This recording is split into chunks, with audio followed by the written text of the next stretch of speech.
Bem, então, bom dia a todos, sejam bem-vindos. Eu sou Tiago aqui na área com a disciplina de filosofia. Hoje, gente, falando aí da segunda parte, tá? Da nossa análise sobre os filósofos contemporâneos, tá? E a compreensão da democracia contemporânea. Precisamente o capítulo 7, né?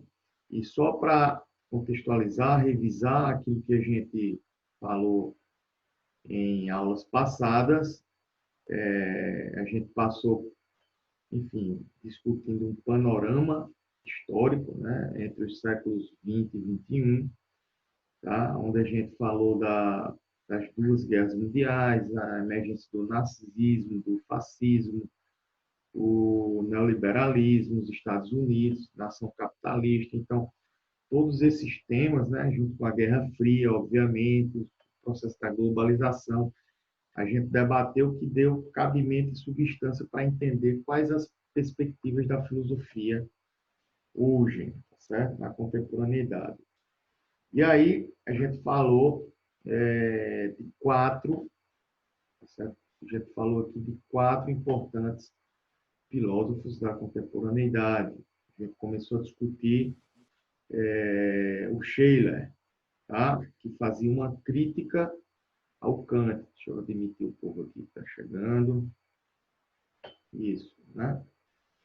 Então, o Max Scheler, ele era crítico aí do Kant, né? Da ética do Kant, né? Porque Kant, o que é que ele falava enquanto a perspectiva ética, né? Ele dizia que era uma obrigação todos serem éticos. A ética era enquanto uma obrigação.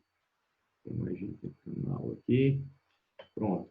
E o Scheler, não, ele dizia que agir, quando a gente age, né, perante uma obrigação, isso não é ético. Então, você tem que, enfim, agir devido à sua própria vontade, fazer boas ações.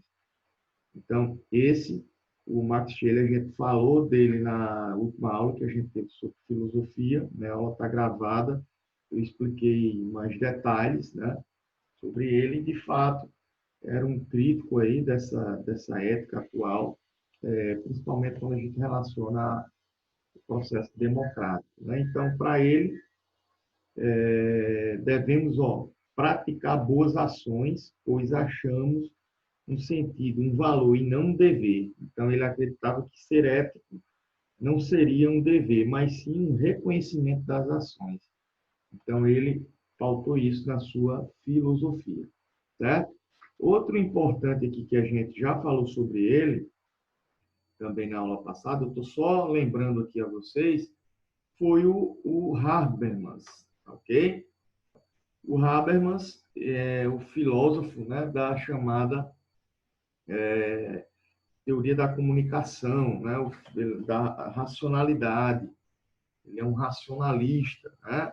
Ele acreditava que a racionalidade humana poderia harmonizar aí a humanidade e aí todo mundo viver em plena harmonia. E aí ele gera o quê? Essa teoria chamada do agir comunicativo. Lembra que eu expliquei isso para vocês? Né? A ação comunicativa, ou seja, ocorre quando as partes elas são compreendidas, tá?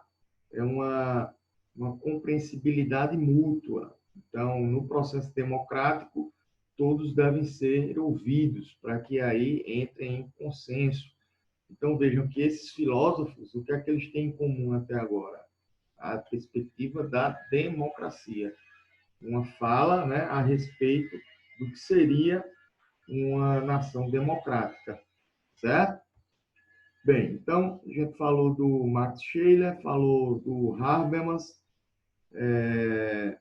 e a gente trouxe também, tá, lá na página 88 do livro, a Hannah Arendt, tá, que essa daqui tem uma história em particular, porque ela foi muito perseguida pelo regime nazista, já que ela é alemã, né? Então, uma pensadora política alemã, tá?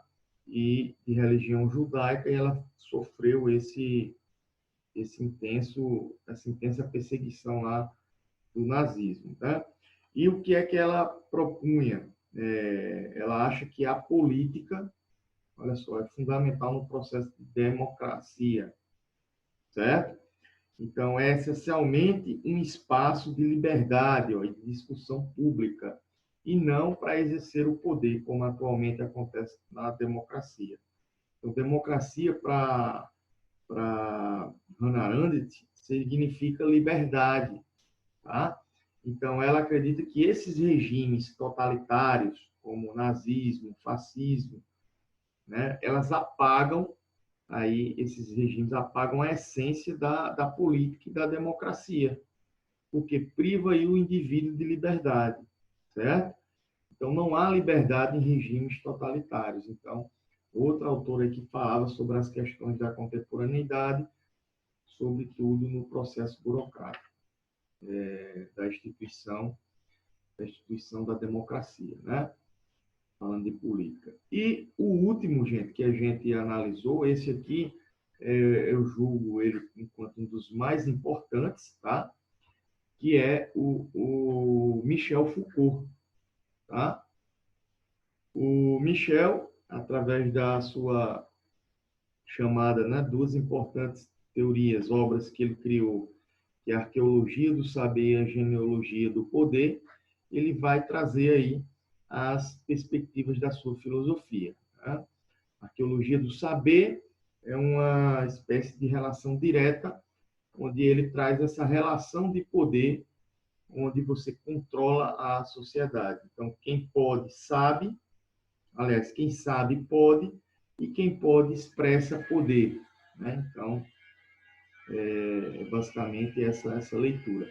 Por que ele pensa dessa maneira? Lembra que eu falei para vocês, né, que ele é um dos mais importantes filósofos aí da contemporaneidade, mas ele também trabalhou com vários outros temas, psicologia, psicanálise, direito, medicina, discussão social. Então, ele tinha um pensamento heterogêneo e ele fazia parte de uma leitura de mundo estrutural. Então, ele era um estruturalista, tá? Criticava, obviamente, o idealismo, certo? E ele afirmava que o sujeito ele é controlado, né, e condicionado por forças exteriores a ele, que ele não consegue controlar, tá? Essa força externa. E aí ele perde a liberdade, certo? Então, perdendo isso, impacta no processo democrático. Ele dá um exemplo muito importante, que ele baseia sua teoria naquele sistema conhecido como modelo panóptico. Lembram disso que eu falei? Para quem chegou depois, né? Sejam bem-vindos aí, tá certo? Bem-vindas. Então, o modelo panóptico, lembra que era uma espécie de vigília constante. Né? Então, nós somos constantemente vigiados, essa era a perspectiva. Né? O que é que o Foucault entende? Que a história, pessoal, da nossa sociedade, né? Ela é controlada por estruturas que agem no nosso inconsciente. Tá? Por isso que ele é uma visão de estrutura, um estruturalista. Então, a nossa história é contada por isso, né? Por ações, né? Ou por essas formas que são exteriores à nossa vontade, que nos controlam. Né? O que é que ele quer dizer com isso? Que não são os sujeitos, por exemplo, que livremente constroem a história, mas sim, eles são, digamos assim, forçados, né? Controlados na construção dessa história. Tá? Ele faz isso através dessa experiência, né, do modelo panóptico, que é essa prisão, né, idealizada. Eu expliquei isso para vocês, vou só relembrar, né, onde todos ficam numa espécie de jaula, né, sendo vigiados, tá? E o vigia, né, os guardas, eles estão com um ângulo 360 graus, então eles podem vigiar todos de uma maneira não falte nenhum detalhe, e também os próprios presos, né, o sistema prisional, um fica vigiando o outro. E aí a segurança é bem maior. Ele acredita que dessa maneira, através do medo, através dessa relação de poder, é mais seguro, né, do que, por exemplo, com tortura, do que com como que se fazia, né, antigamente em outras propostas de civilização, certo? E aí o Michel Foucault, através desse modelo panóptico, né, fala dessa estrutura das relações de poder e o que seria o processo democrático. Então, resumidamente, foi isso que a gente estudou aí na nossa aula passada, tá? Por que eu precisei falar disso? Porque agora a gente vai trazer questões relacionadas a isso, mas especificamente sobre a perspectiva da democracia, tá bom? E aí vão surgir aqui, né, alguns importantes teóricos, o Jean-Jacques Rousseau e o Karl Marx, para a gente falar dessa perspectiva democrática. Tá? Pessoal, perguntas, questões, dúvidas? Estão conseguindo acompanhar aqui? Vamos sim. Tranquilo? As meninas aí, tudo certo? Stefano, tudo certo? Falando aqui. Pois então, vamos aqui, tá? Olha só, lá na página 92, tá? Na página 92, a gente vai começar a se debruçar sobre uma maior explicação acerca da democracia. O que seria a democracia? Claro, democracia, pela própria etimologia da palavra, né, significa, no seu conceito, claro, esse conceito lá da antiguidade, né, vem de polis, né, ou seja, a derivação da polis, que seriam cidades, e vem lá, ou seja, quando a gente relaciona cidades, cidadãos. Né? Então, é você exercer sua cidadania, ser um cidadão. E enquanto o conceito principal é o governo do povo para que atenda às necessidades das pessoas que vivem na cidade, dos cidadãos. Tá? Então, pela filosofia antiga, essa é a principal compreensão. Isso vem de onde? Isso vem lá da crítica do Aristóteles e do Sócrates, por exemplo. Sócrates, Platão e Aristóteles. Sobretudo Aristóteles, o último, né? Por quê? Porque o Aristóteles, olha só, ele, obviamente, é aluno de Platão, e ele vai trazer aí 3 formas de democracia, né? Veja só, não que o que eu vou falar aqui, o que o Aristóteles pensou, ele acreditava que era uma democracia, né? Mas eu quero colocar a seguinte perspectiva. Ele vai trazer na nossa base filosófica um conjunto de 3 perspectivas que vão fundamentar o que entendemos hoje quanto democracia, tá? Então, lá na antiguidade, o que é que o Aristóteles ele afirmava? Ele dizia que monarquia era uma tirania, era o governo do tirano. Ele falava que a aristocracia era uma oligarquia, né? Isso vocês podem acompanhar lá na página 93, tá?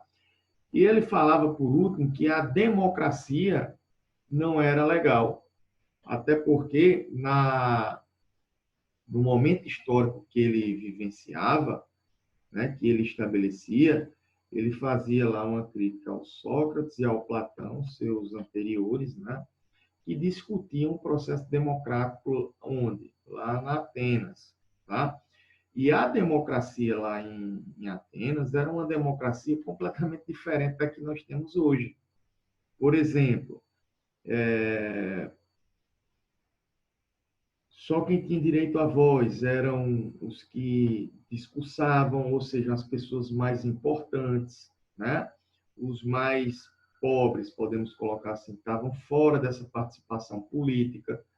Então, Sócrates acreditava, desculpa, Aristóteles acreditava que a democracia era uma demagogia, né? Era uma espécie de mentira, de falsidade, porque era justamente você perder alguns valores em nome da liberdade de todos, né? Então, essa falsidade o incomodava, tá certo?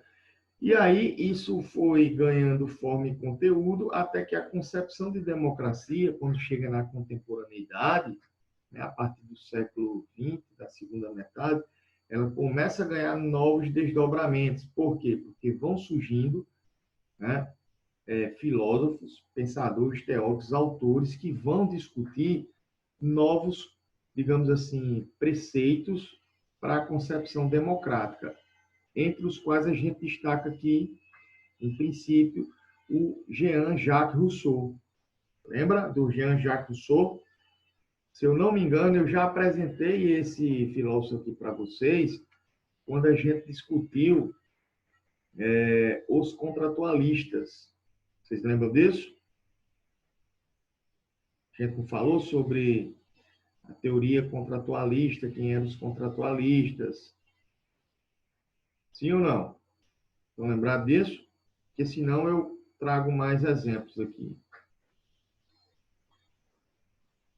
Gente, Lembro não. não lembra não? Ótimo. Então vou explicar mais, certo? Logo no início, quando a gente começou a se conhecer e conversar, um dos temas era o contrato social. Deixa eu ver aqui qual era o... Aqui, o capítulo 2, né? Os filósofos do contrato social, que eram os contratualistas. Hoje a gente está no capítulo 7, né? Então faz um tempo, tá? A gente falou sobre o Thomas Hobbes, sobre o John Locke e o Jean-Jacques Rousseau. Bem resumidamente, o que significava dizer isso? Significa dizer o seguinte: o que é o contratualismo, né? É uma espécie de contrato social que se estabelece, né, entre uma forma de governo e a sociedade, tá?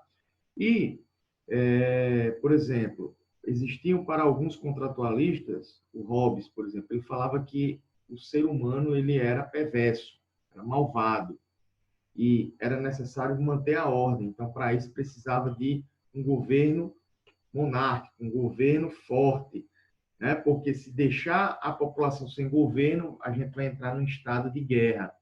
Então, o homem aceita ser governado, faz um contrato social para que se mantenha a paz. O John Locke dizia outra coisa. O John Locke dizia que ele já vem depois, no processo lá ele foi um dos influenciadores lá da chamada da Revolução Norte-Americana, né? Da Revolução das 13 Colônias, para a independência dos Estados Unidos. Então, ele dizia que cabia ao Estado assegurar os direitos naturais do povo, que era o direito à vida, que era o direito à propriedade e o direito a quê, meu Deus? O outro é liberdade, a propriedade e a livre iniciativa. Entenda por isso, né? Enfim, eu estou só contextualizando, não precisa entrar muito em detalhes aqui. E aí, o que é que cabia ao Estado? Defender isso, né? Defender os direitos naturais, porque o Locke acreditava que pessoas, assim que nasciam, elas já naturalmente já possuíam esses direitos. Todo mundo tinha o direito à propriedade, à vida, à liberdade. Esse era o terceiro, né? A livre iniciativa. E aí o que acontece? O outro é o Jean-Jacques Rousseau, esse que eu vou explicar para vocês agora.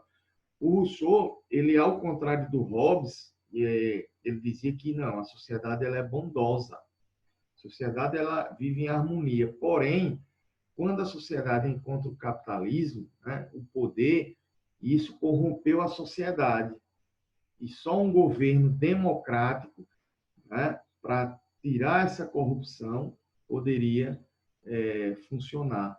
Então, ele também discorda com o John Locke, que quando o John Locke fala dos direitos naturais, né, principalmente com relação ao liberalismo político e econômico, né? Então, o John Locke ele é um influenciador do modelo norte-americano burguês, o iluminismo burguês, e o Jean-Jacques Rousseau foi um influenciador podemos dizer assim, da Revolução Francesa e, consequentemente, lá na frente, né, as perspectivas da liberdade, da igualdade, do socialismo, da Revolução Russa, tá certo? Então, é bem diferente. E o Jean-Jacques Rousseau vai ser a favor disso, da democracia. O governo é do povo, né? Quando o povo manda, o governo obedece. Era basicamente isso. Então, ele falava das atribuições do poder soberano do povo. Era para isso que serviria o governo.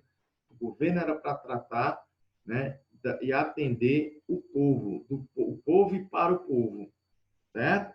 Então, ele também é um iluminista, já que ele influenciou aí os processos revolucionários, né? Ele clareou a mente das pessoas. Né? Então, ele influenciou lá a Revolução Francesa, né? E traz aí a democracia enquanto pauta política, o governo para todos, tá certo?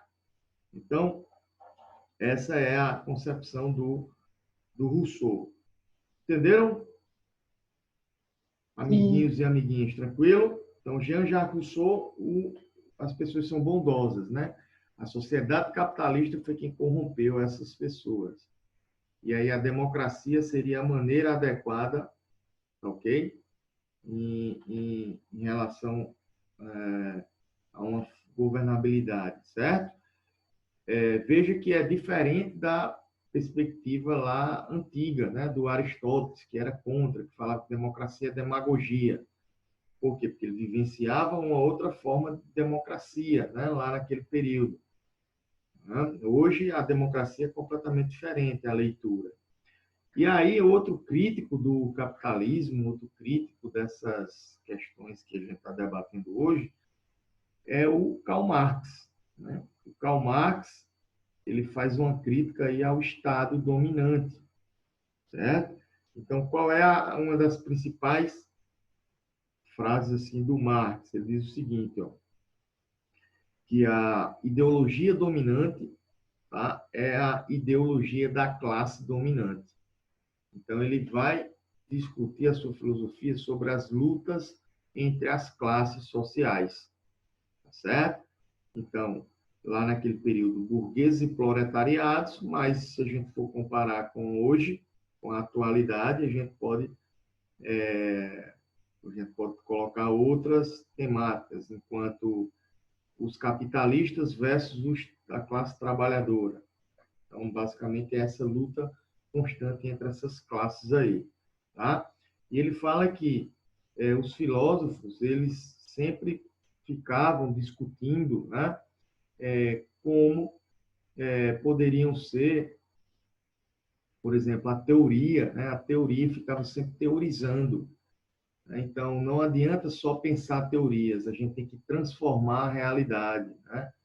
Por quê? Porque a ideologia dominante é a da classe dominante. Então, não adianta a gente fazer teorias sobre classes se a gente não tem a capacidade de modificar, de transformar.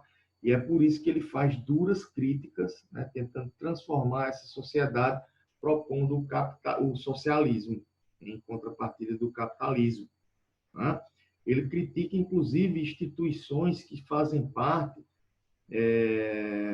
da nossa estrutura base do cenário ocidental colonizador, né? Chegando aqui no Brasil, por exemplo. Ele ataca as instituições primárias como a família, né? Ele acredita que a família já não existe mais, essa concepção burguesa de família é uma invenção do capitalismo. Ele ataca a religião, por exemplo, o cristianismo, né? Não o cristianismo, mas a igreja como um todo, certo? E critica principalmente o Hegel, porque o Hegel ele defendia, né? Hegel era o que veio antes dele, ele traz a dialética hegeliana, né? Através do materialismo histórico. E aí, gente, olha só que curioso, ele fala sobre a crítica do Hegel, porque o Hegel vivenciou a chamada monarquia, tá? Então, ele apresentou sua teoria, né? Mas ele acabou defendendo aí o Estado dominante, que era o monarca da época, né? Mas ele acabou fazendo isso né? Porque era o momento que ele vivenciava e acabou meio que subvertendo seu pensamento, né? Para poder justificar a monarquia constitucionalista da época, né? Então, ele falava em uma democracia, mas ele vivenciava o que o Hegel? Uma monarquia. Então, ele acreditava que naquele período poderia sim ter o rei, mas o rei tinha que cumprir o que estava estabelecido na Constituição, elaborada, né, por um parlamento, um grupo de políticos, tá? E aí o Marx, ele era contra isso do Hegel. Não, Hegel, você tem que romper com tudo, porque o modelo dominante não serve para nós, né? Tem que ser o modelo do povo, a democracia, tá? Então ele criticou Hegel, criticou a forma de governo e criticou também a própria religião. Ele chamava a religião de... Está aparecendo uma mensagem aqui, temos pouquíssimo tempo aqui. Então, deixa eu correr mais aqui. Ele falando aqui, né, voltando, criticava a religião porque ele dizia que a religião era o ópio do povo. Que é ópio? Ópio é aquela substância alucinógena, né? Uma substância, enfim, de embriaguez, e isso causava a dormência na sociedade, a alienação, né? Então, aqui eu grifei uma parte que diz assim, ó, a religião pode ter sido importante, ela pode ter sido importante em outros tempos, mas não na época do capitalismo, né? Porque ela havia se tornado um instrumento de alienação. A religião, para o Marx, alienava as pessoas. Por isso, ela seria o ópio do povo, né? Desviando o olhar dos homens da opressão que recebem das classes dominantes, né? E aí, claro, na sua obra ele coloca vários exemplos sobre isso, criticando não o cristianismo como um todo, mas as religiões, né, de modo geral, acreditando que seria um delírio, algumas práticas, né? Por exemplo, ele criticou o próprio nazismo, porque matar em nome de Deus, em nome de uma religião, foi isso que o Hitler fez, né? Perseguindo os judeus. Então, alienava as pessoas, acreditavam que era que o Hitler ele era um cristão, né? Que pregava esse, né, o poder da raça ariana e promoveu o Holocausto, né? Quando a gente pensa, por exemplo, nas cruzadas, né, contra os muçulmanos, os cristãos expulsando, matando, assassinando, inclusive os perambulandos, né? Era outra temática da época. Então, as cruzadas foi terrível também na visão do Marx. O próprio processo colonial, quando a gente tem a formação do etnocentrismo, ou seja, se descaracteriza toda a religião que aqui existia no Brasil, né? Ou então a religião afrodescendente, nada disso serve. O único que serve é através da catequese do medo, alienando, né? Controlando os nativos da época. Então, foi basicamente essas as críticas com relação aí à classe dominante, e isso não era democracia, porque a partir do momento que você pega um único ponto de vista, né, como a ideologia da classe dominante ou como a religião da classe dominante e espalha de goela abaixo para todas as outras pessoas, para o Marx, isso não seria uma democracia, tá certo? Então, resumidamente, esses são os pontos, né, do processo democrático na contemporaneidade, sobre o ponto de vista dos principais filósofos. O Rousseau acredita que a democracia ela é o caminho, né, para a igualdade, para a liberdade e para a fraternidade, e o Marx também critica outras formas de governo. Tem que ser a democracia. Ok? Perguntas, questões, dúvidas? Tem um minutinho aqui ainda. Dá tempo Não. de gabaritar aqui. Conseguiram entender, gente? Ó, uma coisa que eu quero destacar, que quando eu acho importante, ó, principalmente quando a gente fala de política, de religião, de democracia. Olha só, aqui a gente apresenta, gente, as opiniões, não as opiniões, né? As teses, as teorias dos filósofos, tá certo? E qual é a dica? Por exemplo, tem coisa que o Marx fala que eu não concordo, ou tem coisa que eu concordo, mas não está inserido aqui. Quando a gente for analisar alguma questão, vocês têm que analisar não sobre o ponto de vista que vocês acreditam. Isso aí é importante a gente ter a nossa convicção, entendeu? Mas a gente tem que analisar a questão de acordo com a filosofia, né, a teoria dos filósofos, entendeu? E às vezes a gente marca bobeira porque a gente muitas vezes discorda desses filósofos, né? E aí a gente acredita que seria outra alternativa e às vezes a gente dá esse vacilo aí. Então, gabarita, antes que acabe aqui o tempo, a sessão praticando, para vocês estudarem ela depois, tá? Tem uma bacana aqui, ó, da Arendt, a sessão praticando, a número 1, ela é a letra C, tá? O número 2, vocês também vão marcar aí a letra C, a questão que fala do Foucault. O número 3, vocês vão marcar aí, que fala da ação comunicativa, né, do Habermas, a letra E, tá certo? Então, basicamente, essas três aí, para vocês estudarem em outro momento, que o nosso tempo acabou, tá? Gabaritando 1C, 2C e a 3, letra E. Fechado? Entendam isso que eu expliquei aí, tá certo? E façam as ações da melhor maneira. Beleza? Então, a página...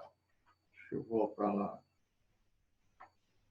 Enfim, é o exercício do final do capítulo aí, Lívia, do capítulo 7.